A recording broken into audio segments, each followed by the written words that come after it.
Добре. Як уже сказав Деніс, я перервав своє медитативне усамітнення заради сьогоднішньої промови.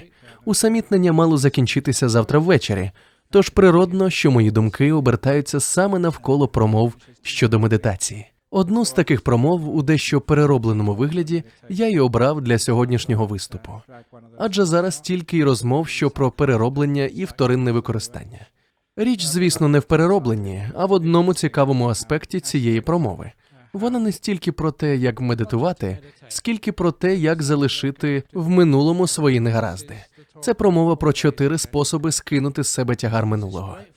Ці думки взяті безпосередньо з вчення Будди. Вони є частиною його найпершого вчення. Сутність його полягає в тому, що хто б ви не були, медитуєте ви чи ні, сповідуєте ви буддизм, християнство, іслам, індуїзм чи щось інше, однаково час від часу ви стикаєтесь з необхідністю навчитися скидати з себе певний тягар.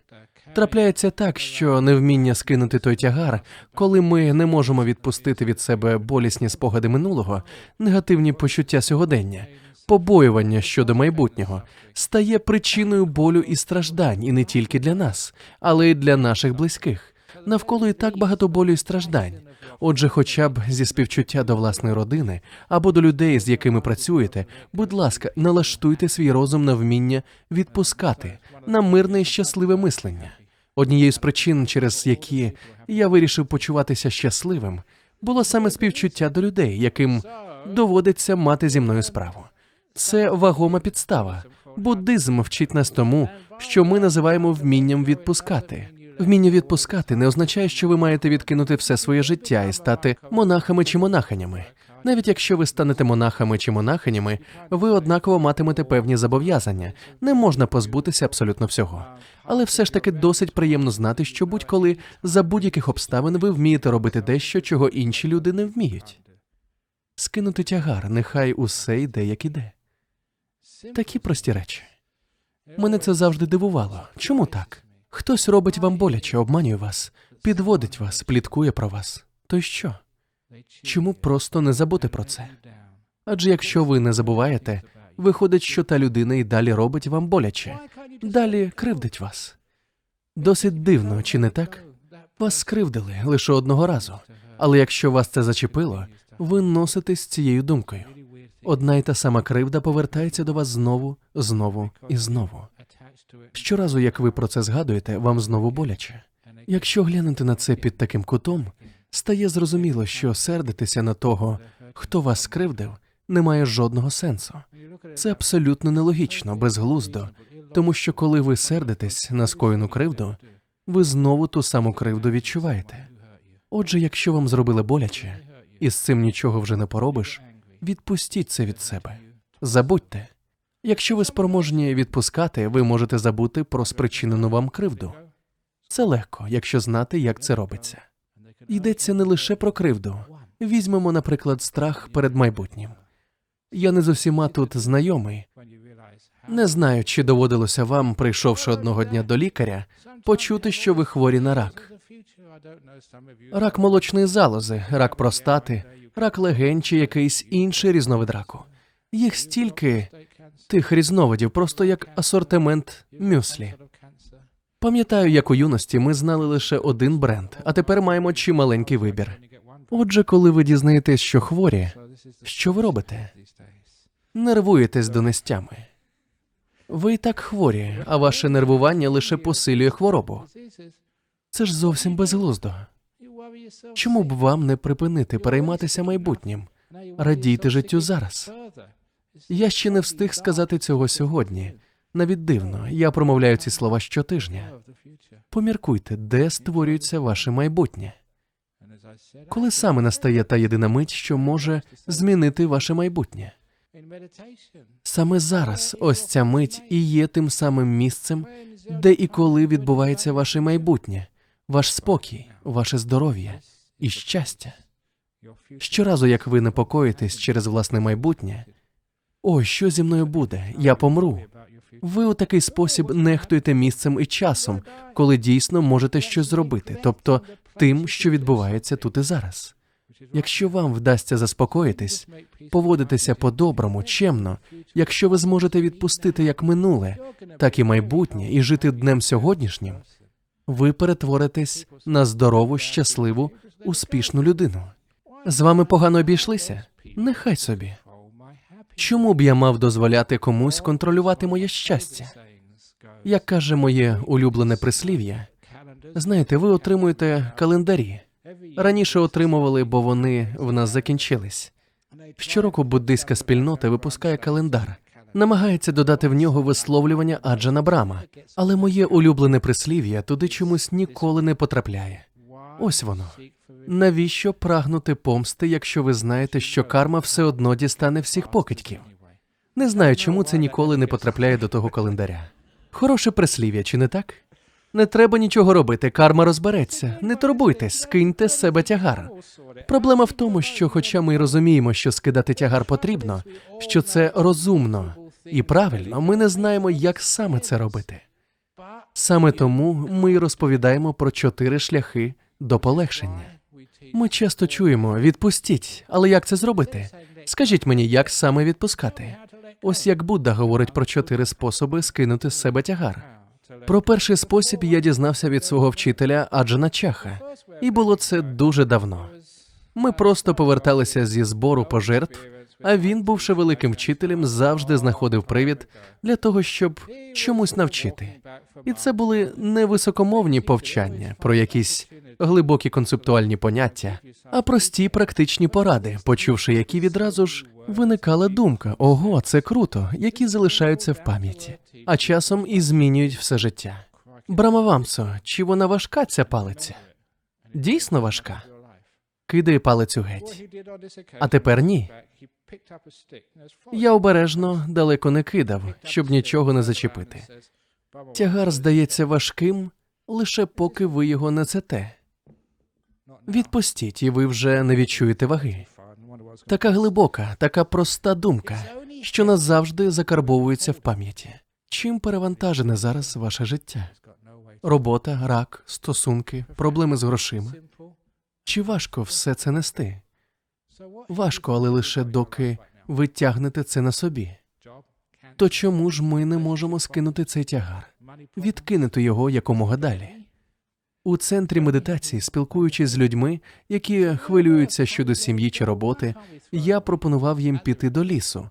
Там же, у Джгана-Гроу, знайти палицю, написати чи видряпати на ній «Моя сім'я», уявити собі, що то і є сім'я з її проблемами, а потім закинути ту палицю якнайдалі. І на 9 днів звільнитися від проблем.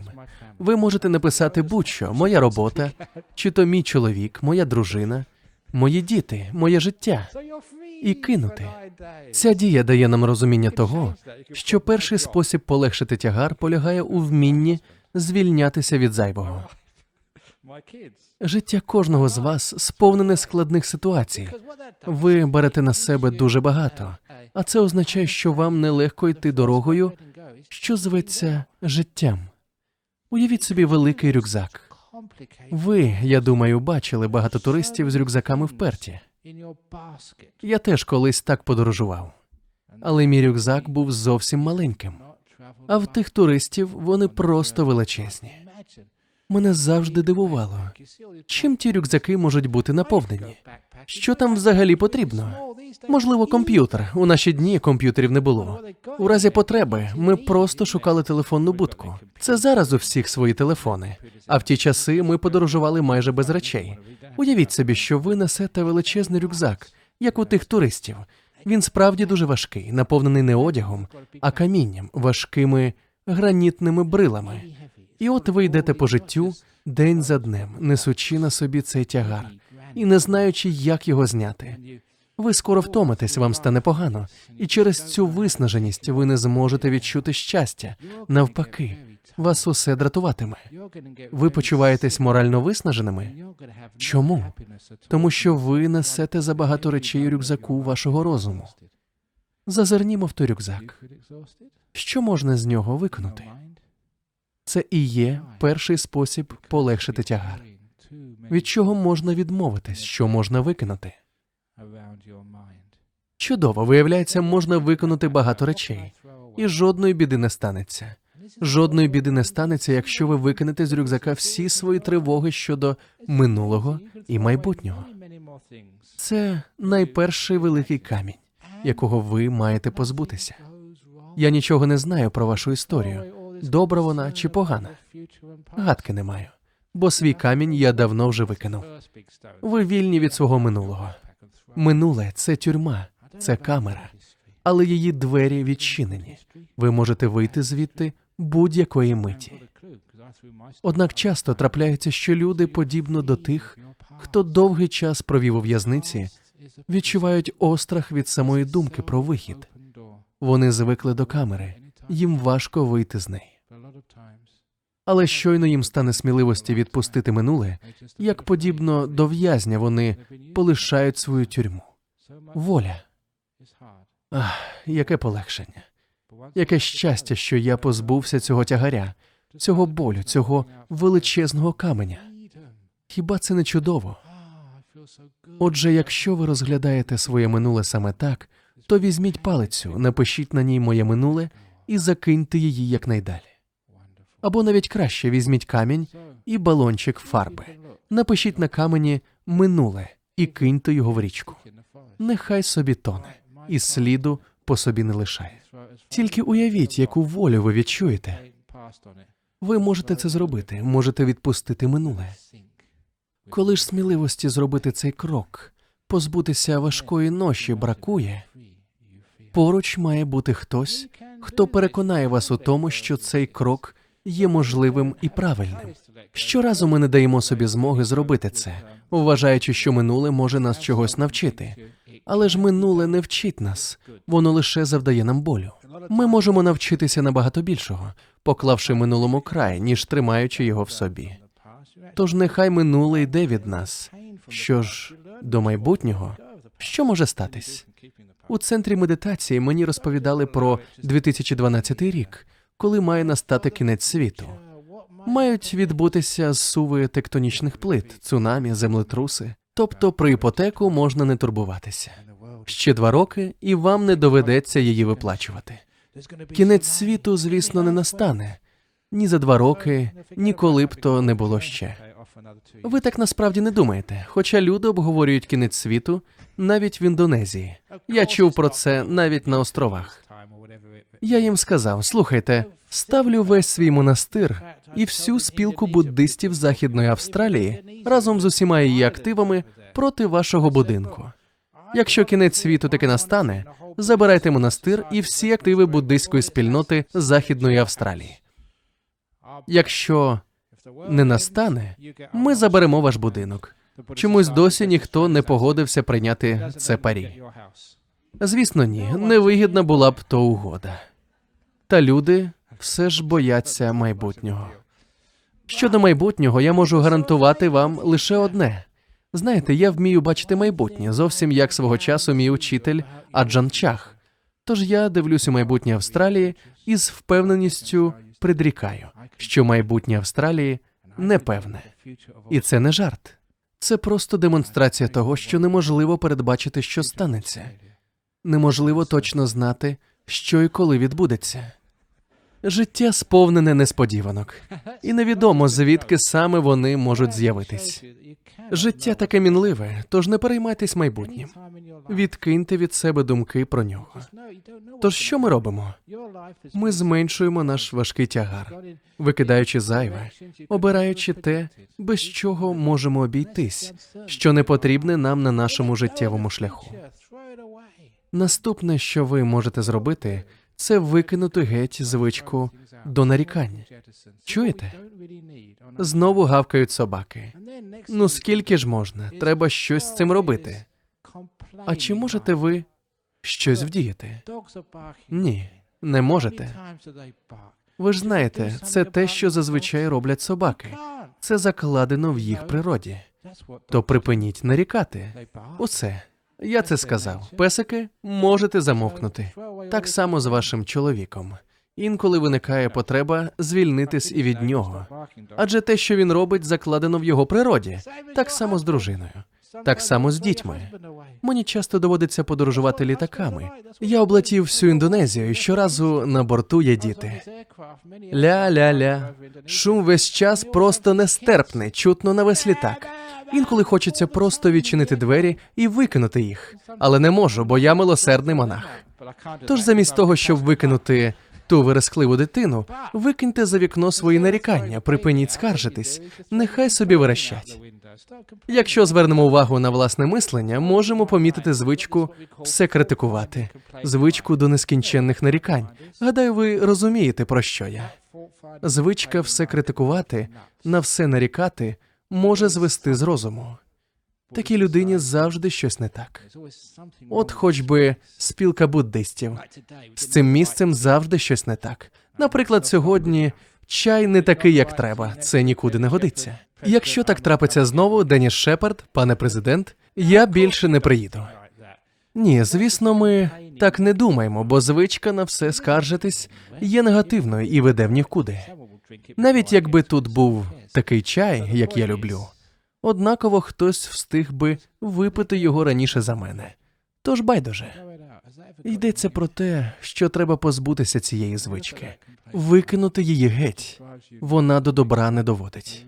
Звичка до нескінченних скарг зводить вас з розуму і робить життя і спілкування з вами просто нестерпним. Ви, принаймні, можете сказати, що не хочете так думати, можете викинути це з себе. Просто візьміть і позбудьтесь негативу. Треба позбутися поганого мислення, негативного мислення, а подекуди й частини позитивного мислення. Річ у тім, що інколи ми думаємо забагато, і це не дає нам спокою. Що більше ви замислюєтесь над життям, то менше ним насолоджуєтесь. Ви не прислухаєтесь до тлумачення. Коли ви читаєте книгу про життя, думки та ідеї наповнюють ваш розум, не залишаючи місця для радості в реальному житті. Схожа історія показана в одній давній притчі про Лао Цзи. Щовечора він вирушав на прогулянку і брав з собою одного учня. Лише один з них міг супроводжувати великого вчителя. Було у них непорушне правило. Той, хто вирушав на прогулянку з великим даоським учителем, мусив мовчати.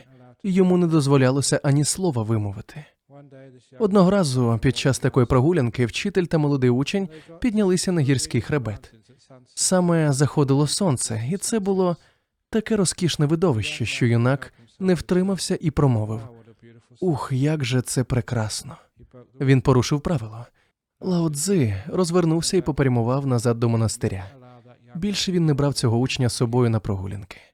Приятель того юнака став просити за нього, кажучи: «Послухайте, він же промовив всього лише кілька слів. Пожалійте його, майте до нього трохи серця. Та й взагалі, чому те мовчання таке важливе?» На що отримав сповнену глибокої мудрості відповідь учителя. Він пояснив, коли той юнак говорив про прекрасний захід сонця, він більше не милувався заходом, він милувався лише словами. Він більше не милувався заходом, він милувався лише словами. Це дійсно дуже глибоко. Щоразу, як ви думаєте, який прекрасний захід сонця, ви більше не милуєтесь заходом, ви милуєтесь словами. Багато хто з нас упродовж усього життя милується саме словами, а вони відокремлені від реального життя. Ми не відчуваємо, не бачимо, не чуємо. Ми живемо в нашому уявленні про те, що, як нам здається, ми бачимо, чуємо та знаємо. Тож багато чого варте вміння скинути з себе ці уявлення і спокійно жити собі далі. Немає потреби робити це постійно. Просто час від часу намагайтесь позбавлятися зайвого. Я вже розповідав колись історію про поличку над каміном у домі моєї матері. Моя мати вже досить поважного віку, живе у своєму домі в Англії. У тому домі, як і в багатьох англійців, є камін. Над каміном є поличка, де зазвичай тримають різні сувеніри, пам'ятні дрібнички, фотографії і таке інше. Одного дня, проживши вже кілька років в Австралії, я поїхав навідати матір і привіз їй сувенір. Який сувенір можна привезти з Австралії? Мені колись подарували дуже милого іграшкового кенгуру, такого пухнастого. От його я і привіз матері. Їй дуже сподобалось, і вона поставила ту фігурку на камінну поличку.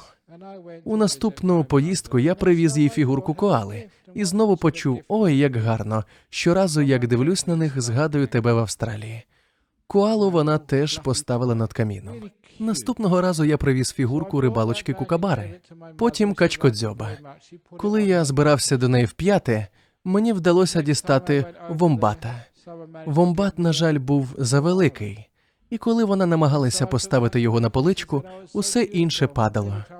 Годину, не менше, вона провела в намаганнях розставити всі фігурки, але вони продовжували падати. Я запитав, чому ти не викинеш решту? І почув у відповідь, ні, вони такі милі, нагадують мені про тебе. На тій поличці було повно непотребу. І я сказав, мамо, це ж як з людським розумом. Якщо тримати в голові забагато проблем, це призводить до нервового зриву. У твоєї камінної полички точно нервовий зрив.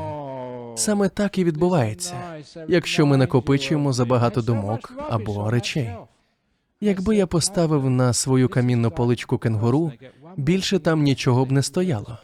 Якщо мені подарують щось інше, я приберу звідти кенгуру і поставлю щось інше. Так і у вашому розумі, усьому має бути свій час. І тоді в камінної полички вашого мозку не буде нервового зриву. Я саме так і дію. Я роблю дуже багато. Ось щойно об'їздив з лекціями всю Індонезію. Я є духовним керівником спілки буддистів Західної Австралії, настоятелем монастиря Бодхін'яна, наглядаю за жіночим монастирем Дхаммасара, є духовним радником спілки буддистів Південної Австралії, духовним радником чи покровителем спілки буддистів Вікторії, керую монастирем Ват-Будда Дхарма в Сіднеї, є духовним покровителем медитаційного центру Бодхи-Кусума, директором освітнього центру Брам у Сінгапурі, духовним покровителем братства буддистів Сінгапура. Щось іще? Так, ще я віце-голова ради директорів Австралійської асоціації Сангха. Дещо я, здається, пропустив.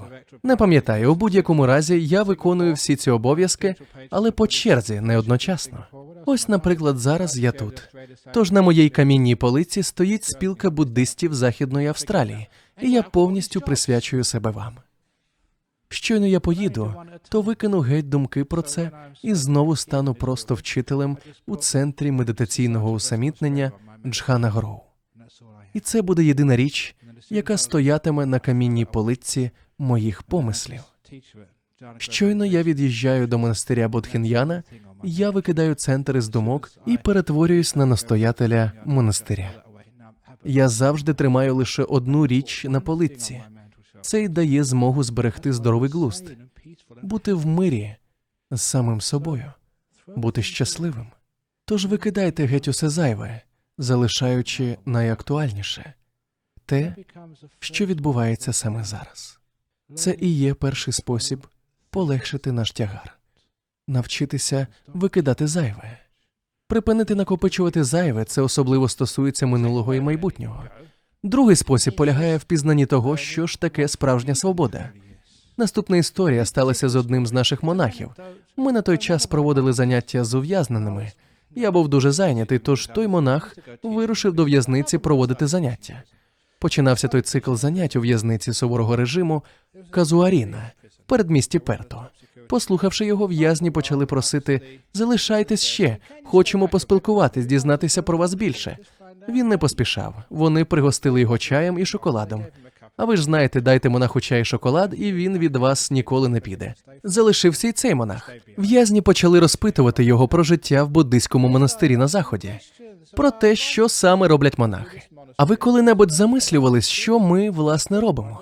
Монах почав розповідати, ну що ж, наш звичний день починається з того, що ми прокидаємось о 4 ранку. В'язні були приголомшені. О 4 ранку? Та нас і в тюрмі не змушують так рано вставати. Монаху довелося пояснювати, що це, в принципі, за бажанням. Не обов'язково вставати саме о 4. Власне, це так і є. Дійсно, не обов'язково. Можна встати раніше, якщо захочете, за бажанням. А потім що ви робите? Медитуємо, відповів монах. І що, не можна і фільм з нічної телепрограми дивитись? Монах відповів, що в них немає телевізорів. Немає телевізорів? Та навіть у нас у камерах є телевізори, який жах. Ну а потім Чим ви снідаєте? Сніданок у нас є. Ми снідаємо кашею або локшиною, якщо хтось хоче. Але зовсім трохи. Ого, здивувалися в'язні. Тут у в'язниці нам дають бекон, кекси, кашу, усе, що захочемо. А чому ви не їсте всього цього в монастирі?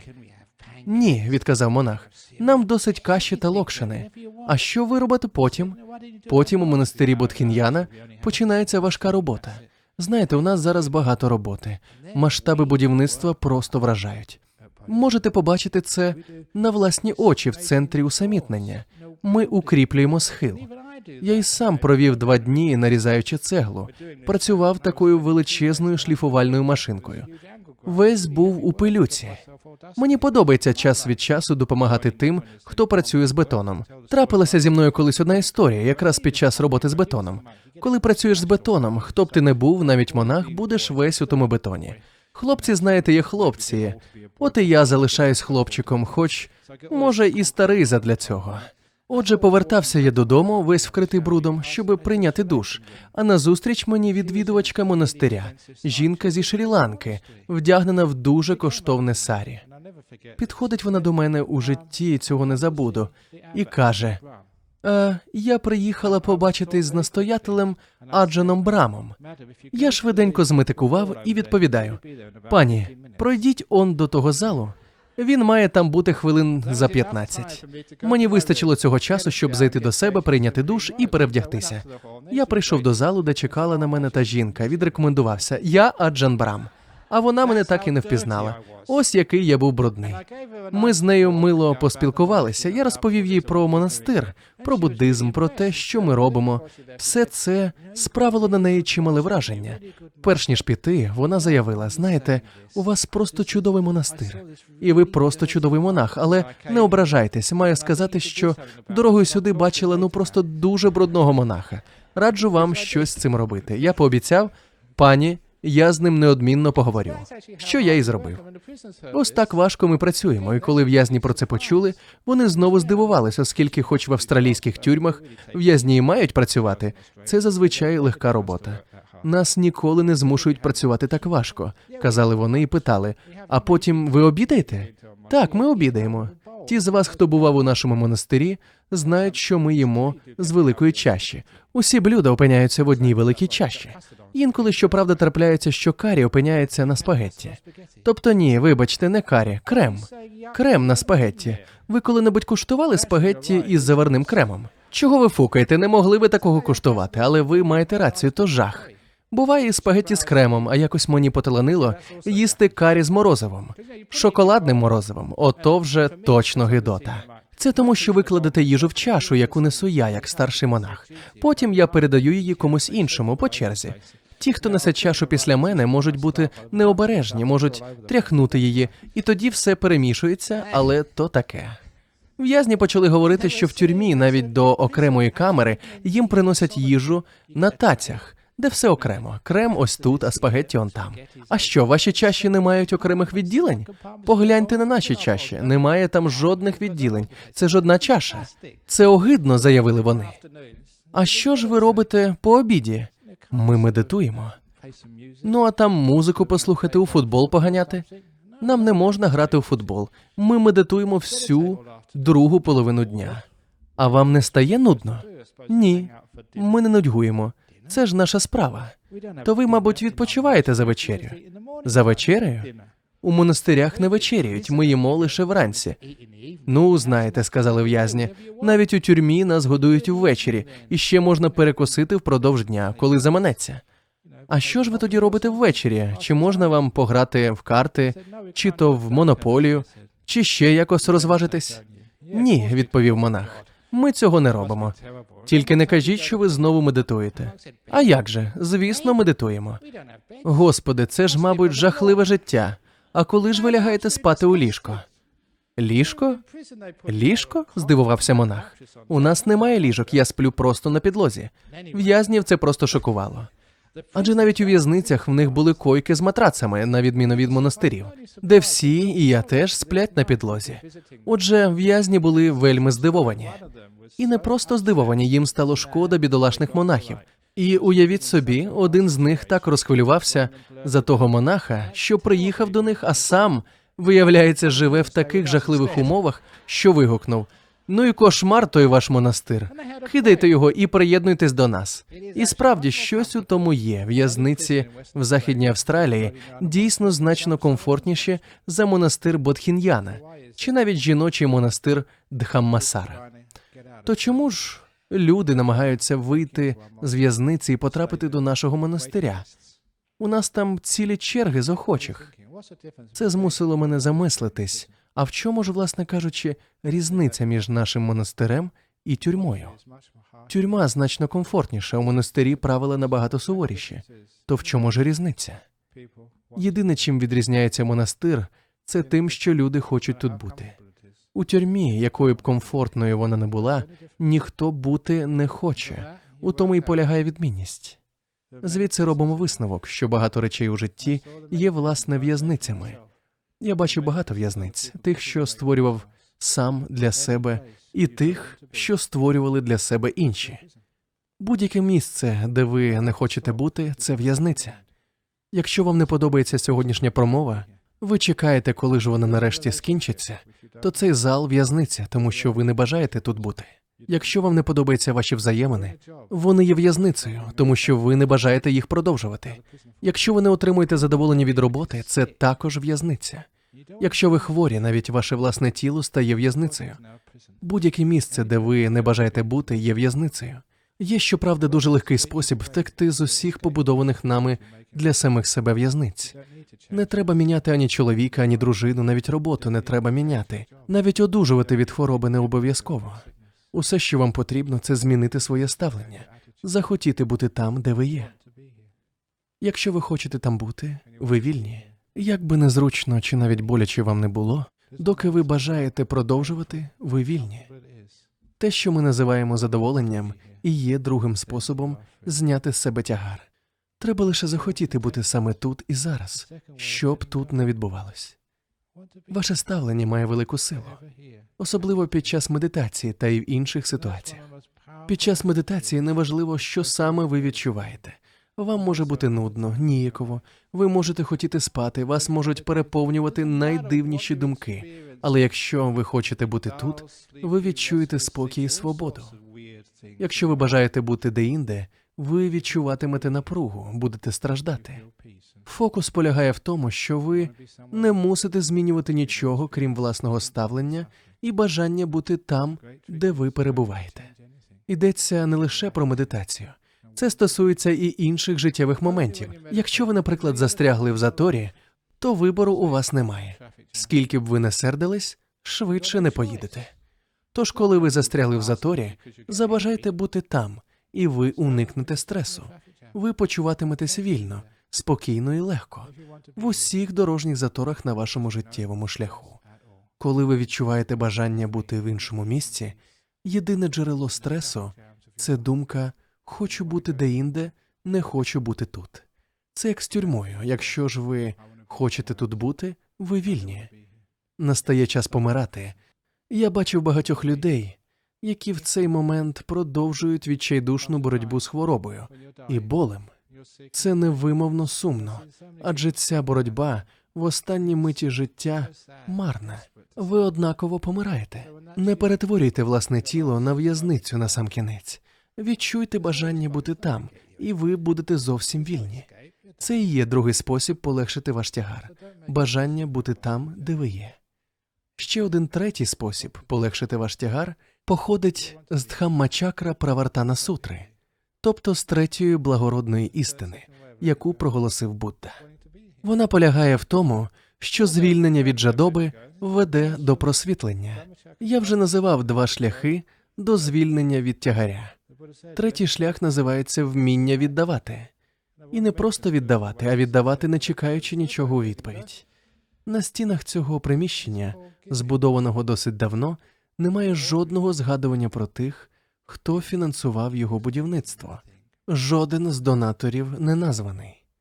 Побудова медитаційного центру коштувала 5 мільйонів, які складалися з величезної кількості великих і малих пожертв. Але ніде в цьому центрі навпроти нашого монастиря, ви не знайдете згадки про тих, хто робив ті пожертви. І це не випадково, адже ми заохочуємо людей віддавати, не очікуючи нічого у відповідь. Якщо ви робите пожертву і хочете, щоб ваше ім'я красувалося над входом до цього залу, то це не пожертва. Це купівля прав на рекламу, привернення уваги до вашого імені, але не пожертва. Ми обираємо шлях, вказаний Буддою, вміння давати, не чекаючи нічого у відповідь. Що ж це означає? Полегшити свій тягар. Коли ви одружуєтесь, чи просто маєте взаємини, чи даєте ви щось безкорисливо, чи хочете отримати щось у відповідь, чи дійсно ви звільняєтесь від важкої ноші? Часто ми очікуємо дуже багато у відповідь, і це стає причиною страждань, тому що наші очікування не здійснюються. Якщо придивитись, може виявитись, що більша частина вашого життя складається з розчарувань, з того, що не збулося, з ваших обіцянок самим собі, зроблених у юності, з того, що ви чекали від життя. А чи багато з того отримали? Найімовірніше, небагато. Коли ви одружуєтесь, знаходите роботу, розпочинаєте працювати, вирушаєте в подорож, ви стільки всього очікуєте, і що більше ви очікуєте, то менше ви радієте реальності, тій довгій подорожі, що зветься коханням або життям. Якщо ви не очікуєте від взаємин нічого, повірте, ви не счуєтесь, як здійсниться те, про що ви й не мріяли. Навіть коли йдеться про медитацію, ті, хто хоче щось від цього отримати, і є причиною всіх проблем. Якщо ви ставите собі за мету просвітлення, спокій, одужання від раку, якщо ви медитуєте лише заради цього, спокій до вас ніколи не прийде. Котре хочу процитувати Аджана Чаха, який говорив: «Ви медитуєте не для того, щоб щось отримати, чогось домогтися. Ви медитуєте, щоб звільнитися від чогось». Це і є вміння віддавати, не чекаючи нічого у відповідь. Вміння звільнятися і відпускати. Це прекрасний спосіб прожити життя. Я, наприклад, навіть від цих лекцій нічого у відповідь не очікую. Навіть сьогодні чай і той не такий, як треба. Та я ж і не очікував, тому нічого. Байдуже. Отже, що б ви не робили, не чекайте нічого у відповідь. Є люди, яких це дуже дивує. Одного разу мені зателефонувала жінка з Польщі і запитала, чи буде сьогодні лекція. Я відповів: так, я читаю сьогодні лекцію тут, у цьому центрі. Вона поцікавилась, скільки треба заплатити за вхід. Я відповів: ні скільки, за вхід платити не потрібно. Це її спантеличило, і вона перепитала: ви мене не зрозуміли, скільки грошей потрібно заплатити, щоб зайти? Я пояснив: пані, ви не платите за те, щоб зайти. Ви просто зайдете, послухаєте, якщо не сподобається, підете геть. Вона помовчала і знов за своє: послухайте, скільки доларів і центів треба дати, щоб пройти і послухати вашу промову? Я повторив: пані, нічого не треба давати, ви не мусите платити ані за вхід, ані за вихід. Ми не роздаємо жодних брошур, жодної, знаєте, пропаганди, за яку доводиться пізніше викладати гроші. Це повністю безкоштовно. Просто приходьте і слухайте, і спокійно йдіть. Вона довго мовчала. Ніколи не забуду цю паузу. Було зрозуміло, що жінка була дійсно приголомшена почутим. І тут вона зі щирим здивуванням запитала: а що ж тоді ви всі з цього маєте? Вона повірити не могла, що можна робити щось просто так, просто віддавати. Так прекрасно жити, дарувати і не чекати за це винагороди. Чому? Тому що дарувати радісно. Я вже, здається, розповідав кілька тижнів тому, як щодня, коли я снідаю, приходить кішка і випиває моє молоко. Інколи я встигаю випити його сам, інколи половину. А часто і зовсім залишаюсь ні з чим. Я просто віддаю молоко кішці. Чи отримую я від неї щось на заміну? Звісно, ні. Вип'є молоко, обнюхає все довкола і йде собі. Хоч би подякувала, хоч би нявкнула, але кішки, вони такі, дуже гонорові. Дозволить та кішка себе хоча б погладити, почухати чи ні? Байдуже. Мені просто подобається віддавати їй те молоко. Насправді ми досить часто даруємо щось просто так. Котам, собакам чи людям навколо нас. Коли матері віддають усе своїм дітям, вони ж не очікують за це винагороди. І це прекрасний шлях до полегшення. Чому б не віддавати життю те, що ви маєте, вашу доброту, вашу любов, вашу жагу до життя, не чекаючи за це нагороди. Робіть так, і ви пізнаєте, що таке полегшення, що таке дійсно духовне життя. Значення має не те, що я отримаю, а те, що я віддам. Усе своє життя я віддаю, присвячую цій ідеї. Це і робить мене таким багатим. Не матеріально, а багатим на щастя, здоров'я та спокій. Це і становить третій шлях до полегшення тягаря. Вміти дарувати, віддавати всі свої сили. Наприклад, вашому партнеру або самому життю, або цій миті. Віддавати, не чекаючи нічого у відповідь. Це і є третій спосіб. Жодних очікувань. Якщо ви нічого не очікуєте, життя стає надзвичайно цікавим. Ви від нього нічого не вимагаєте, а воно дає вам так багато. Часто вам дістається те, чого ви менш за все очікували. Це так весело. Не розраховувати на щось, а отримувати його як несподіваний подарунок.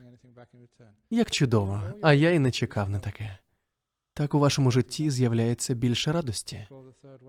Що ж до четвертого шляху, то він називається «вкрити свій розум тефлоном, щоб нічого не прилипало». Ось я зараз ділюсь з вами прекрасним досвідом. Не намагайтесь записати чи запам'ятати кожне слово з тим, щоб діяти так самим у майбутньому і стати кращою людиною. Немає потреби запам'ятовувати. Усе це і так залишиться у вашій пам'яті.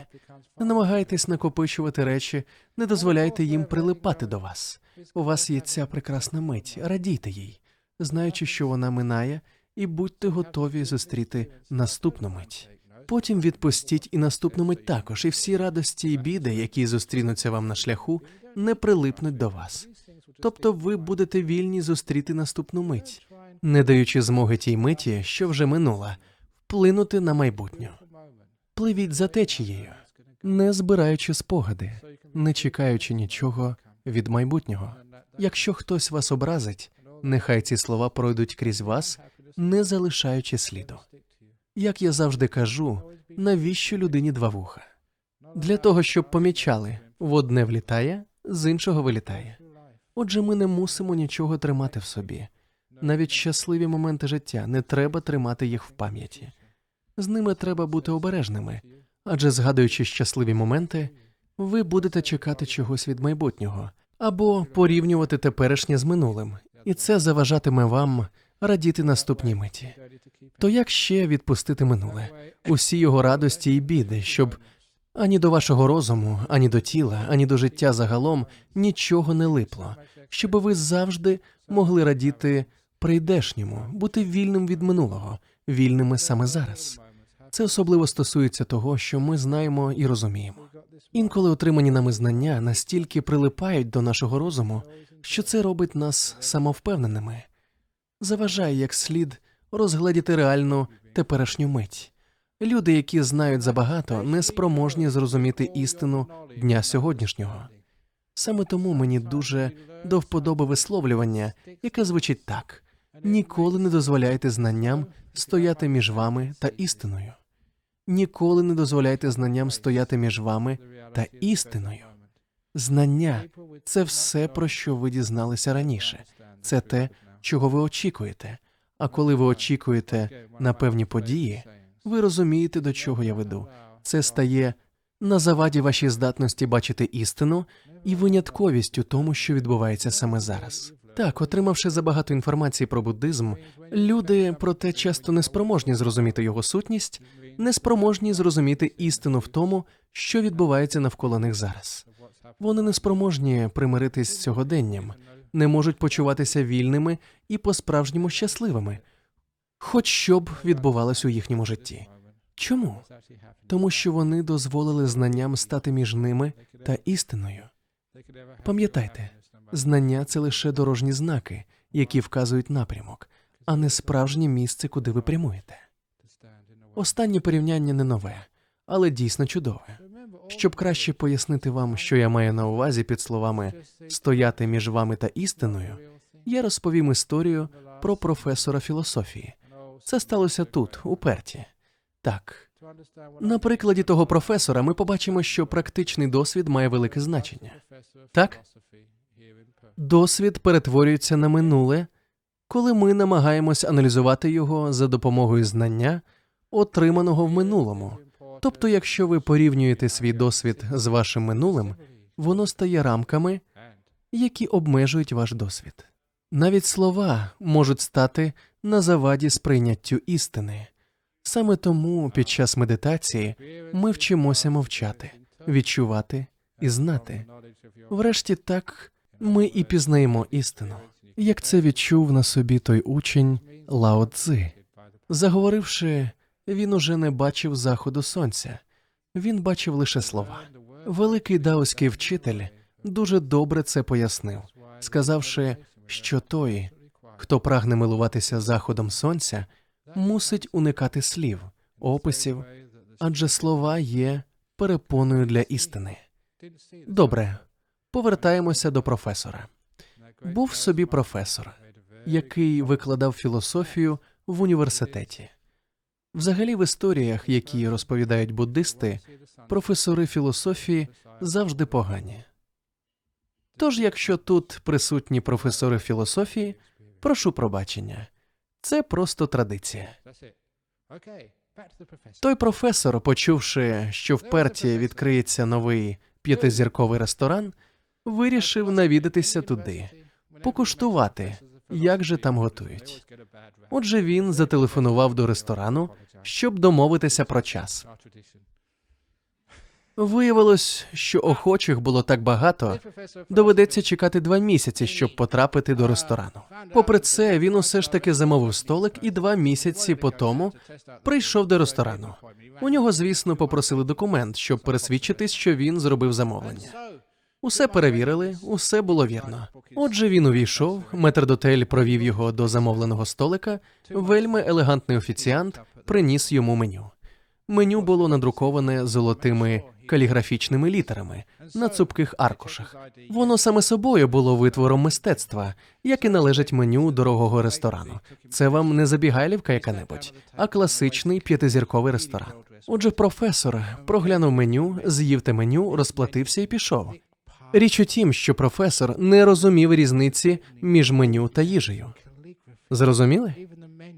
Можна сказати, що меню – це наші знання, а їжа, яку ми насправді їмо – це наш практичний досвід. Тому я й кажу, не дозволяйте знанням стояти між вами та істиною. Мусимо звільнитися від цього, адже так часто чуємо, але ж Будда сказав, Ісус сказав, експерти стверджують, уряд заявляє. І що з цього? Цікаво знати ці ствердження, бачити напрямок, який вони вказують, але зрозуміти їхню справжню сутність можна лише через досвід. Мати розум, вкритий тефлоном, просто прекрасно, тому що такий розум є неупередженим. Він сприймає навколишній світ таким, який він є, а не таким, як стверджує хтось інший.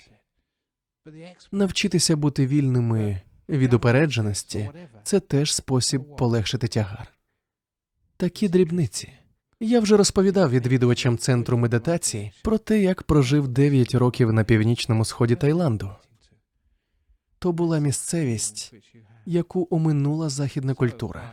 Навколишні країни були повністю колонізовані, а Таїланду вдалося уникнути цієї долі. Коли вихідці із Заходу приїздили в Таїланд, вони потрапляли до Бангкоку або до Чангмай. Але в тій частині Таїланду, де жив я, не було нікого. І це не перебільшення. Я бував у кількох поселеннях тієї місцевості. І виявлялося, що я перший виходець із Заходу, якого бачили місцеві жителі. Одного разу, збираючи вранці пожертви, ми потрапили до селища, жителі якого ніколи раніше не бачили білої людини. Вони клали їжу в чашу, яку я ніс, велику чашу, але їжа весь час падала на землю собакам на радість, бо люди дивилися не на чашу, а на мене. Я був першим приїжджим із Заходу, якого вони бачили. З іншого боку, завдяки такій ізольованості, місцева самобутня культура не зазнала західного впливу. Було дійсно захопливо спостерігати її, що називається, зсередини. Річ у тім, що я монах, А монах не є відвідувачем. Він має певне місце в соціальній ієрархії, десь посередині цієї ієрархії. Тобто до мене ставилися не як до чужинця, а як до місцевого.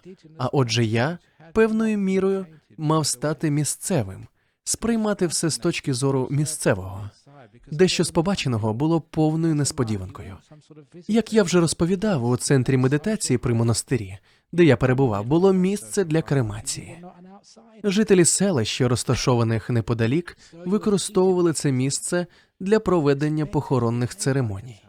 Ми проводили церемонії, бачили всіх місцевих жителів, які приносили туди своїх покійників. Ми співали гімни і проводили служби. Це відбувалося впродовж усієї другої половини дня, ввечері, і продовжувалося наступного дня. Що мене дивувало, так це відсутність проявів скорботи. Вони не те, що не плакали за померлим, вони навіть не сумували.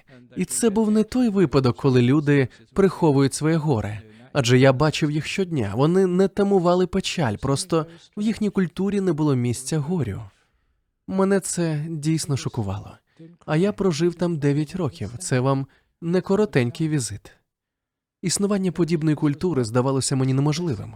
Адже все, що я знав раніше, говорило мені, що, втративши близьку людину, ми мусимо сумувати за нею. А ті люди насправді не відчували горя. Ось бачите? Інколи те, що вважається неможливим, насправді є.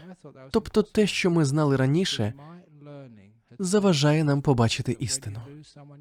Отже, ми мусимо звільнитися від багатьох речей, навіть від знань і упереджень, щоб побачити істину.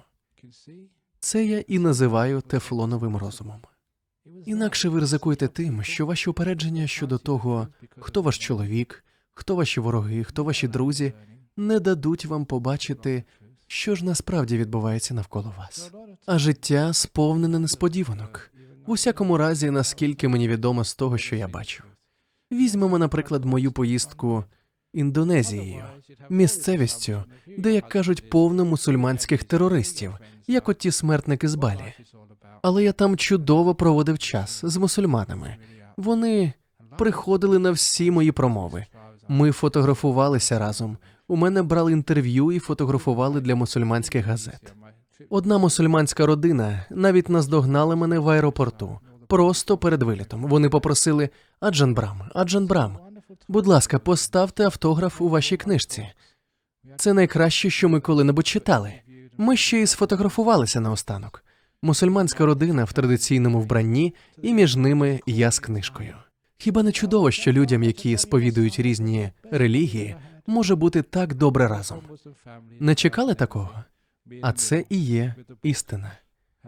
Щоразу, як ми беремо на віру ствердження «мусульмани не люблять буддистів», це знання стає між нами та істиною. Тож пам'ятайте, треба вкрити свій розум тефлоном, не давати змоги нічому прилипати до нього, тому що це заважає вам побачити істинний стан речей. Ось це і є 4 способи полегшити свій тягар. Назву їх ще раз. Перший спосіб – викинути зайве. Я не маю на увазі матеріальні цінності, а ті зайві думки про минуле і майбутнє, які переобтяжують ваш розум. Тривога за майбутнє чи інші хвилювання. Позбавтеся них. Живіть просто і вільно. Не переобтяжуйте себе. Викиньте з рюкзака свого розуму все зайве. Другий спосіб – навчитися бути задоволеними. Чудово мати мобільні телефони, чи не так? Тож будьте задоволені тим, що вони дзвонять. Вони однаково будуть інколи невчасно дзвонити. Так уже ж воно є. Будьте цим задоволені. До речі, дуже приємна мелодія. Дякую. Монахам не часто доводиться чути музику. Нам це не дозволено, тож вельми вдячний. Тож, хоч що б сталося, радійте тому. Третій спосіб, хоч що б ви робили, не чекайте нічого у відповідь. Ось я не чекаю на вдячність, не чекаю нічого за цю промову. Сподобалося вам чи ні, то ваші проблеми. Я свою роботу виконав. Лекцію прочитав і нічого за це не очікую. Я роблю це, тому що я люблю віддавати, люблю вчити, люблю служити, люблю робити добрі справи тепер і надалі.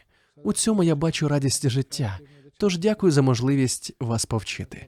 Це все, що мені потрібно. Жодної винагороди. І це прекрасно, бо не маючи очікувань, людина почувається вільною. І останнє. Вкрийте свій розум тефлоном, щоб нічого не прилипало. Не тримайте нічого, особливо думок. Навіть знання, будьте вільні. Навчившись цього, ви зрозумієте, що означає зняти із себе тягар. І якщо ви хоча б час від часу зможете так робити, ви переконаєтесь, що спроможні впоратися з будь-якими проблемами. Є час для важкої праці, коли треба нести свою ношу, виконувати свою роботу, свої обов'язки. Має бути і час опустити ношу, зняти з себе тягар. Проблема в тому, що ми всі, як представники західної культури в західному світі, так і уродженці Азії в тому ж західному світі, ми всі добре вміємо виконувати свою роботу, нести свою ношу, але не вміємо від неї відпочивати.